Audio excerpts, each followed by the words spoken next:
Hello and welcome to today's vlog. A different kind of vlog today. Jan's not with me, I'm on my own and I'm here at the Wigan Flight of locks. 23 locks, over 237 feet in total, that's going up or down, and they're spread over 2.5 miles. And I've walked all the way from the top of the lock down to the bottom locks because there's been a problem at lock 84. We've been at the top of the locks, flitting backwards and forwards between here and Adlington, waiting for the repairs to be done. But what repairs? How serious was it? And what work was involved? Carry on watching and you'll find out. Construction of the Leeds and Liverpool Canal began in late 1770. Rather than start at one end and finish at the other, it simultaneously started in the east and the west. Within 10 years, there were effectively 2 canals, and there was just one section of the Leeds and Liverpool remaining to be built, that linking the basin in Wigan to the Lancaster Canal south end above Wigan at Bark Hill, a short section of just 2.5 miles, which would nevertheless require the canal to be raised by more than 200 feet. This was done with the construction of 23 locks, today known as the Wigan Flight. And with locks that are over 200 years old, it's hardly surprising that every now and again they fail. That's exactly what happened during the May Bank holiday in 2024, when Danny and his rapid response team were called out to check out one of the locks. Yeah, I had to come to meet some of the local team because there's possible sill failure on lock 84 on the Leeds Liverpool.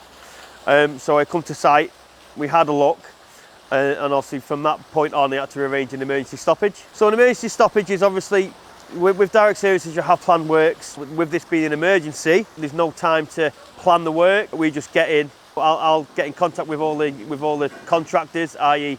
I'll trad the scaffolders, Selwoods for the pumps, on site for the dams, and I'll arrange a site meeting with each and every one of them, and then they'll advise me what's best to use and what best way to set it up.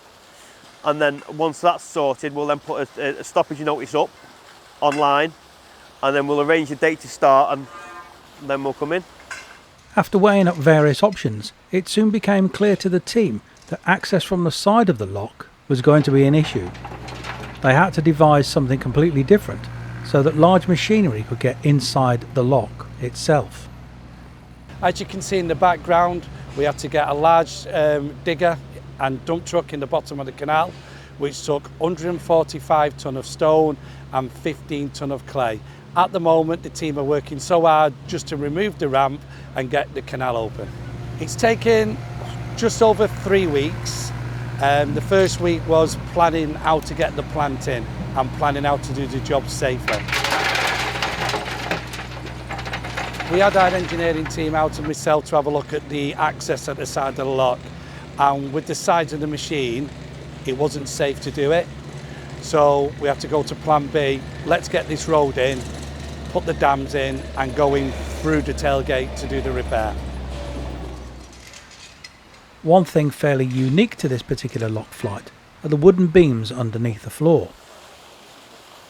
So at the tailgate, at the bottom section, obviously you've got all your stonework into the lock, but then just as you get to the tailgates, you have a section of timber beams, and that's your timber flooring.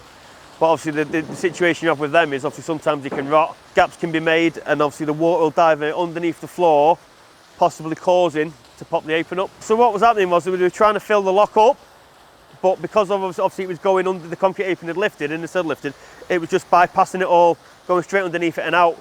The gates couldn't hold because there was no stoppage there.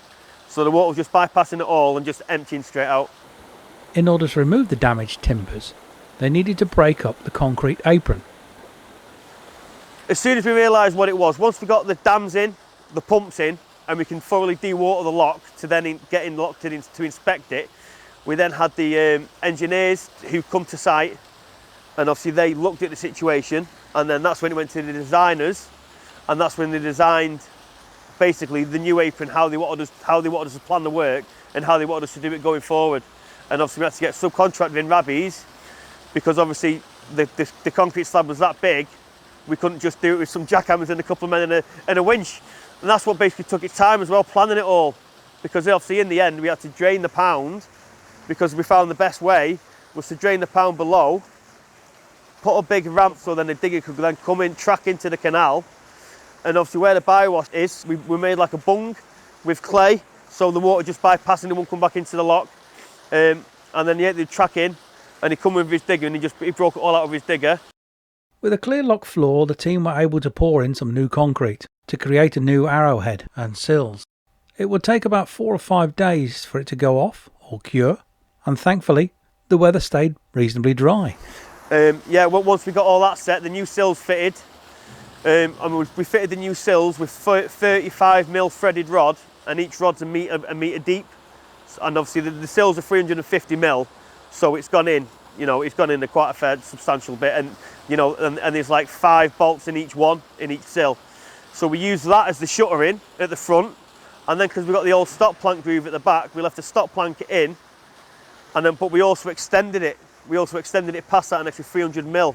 So then we done some shutter in there, put the reinforcement bars in, tied the mesh to it, and then once with both shutter ins, and then once we started pouring the concrete, once the concrete covered the mesh, we then put some more mesh on top and then backfilled it again.